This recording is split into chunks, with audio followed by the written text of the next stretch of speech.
Oh, wow! Kita niyo yan? At ayan, napasayaw lang naman daw sila sa sarap. Char. Hi guys! Tara, samahan niyo ako magluto ng sisig na tofu. Meron ako dito 6 na pirasong tokwa. 3.20 lang to kaya pasok sa naghihingalong budget. Bago ko iprito, hinihiwa ko muna para mas madali itong maluto.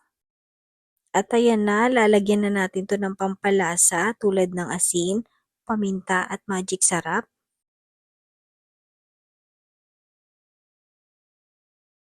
At ayan, ready to fry na.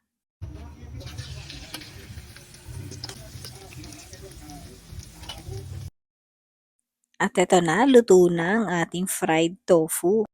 Pero set aside na muna natin to. Dahil maghihiwa pa tayo ng panghahalo dito para mas lalong sumarap itong ating sisig tofu. After mahiwa, combine na lang natin tong pipino, sibuyas, at itong hiniwa na maliliit na tofu.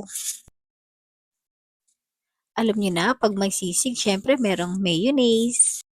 Kaya naglagay ako dito ng mga 4 na piraso ng tig-10 na mayonnaise.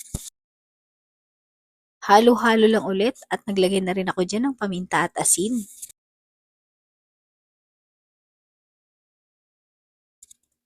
At liquid seasoning para mas lalong sumarap ito.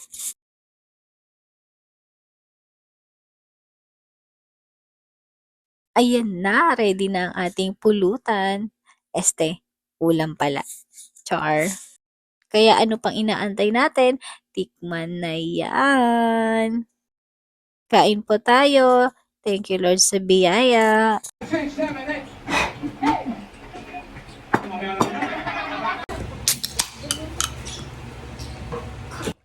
Tagay na. Char. Ginger juice lang po yan. Thank you for watching. Bye!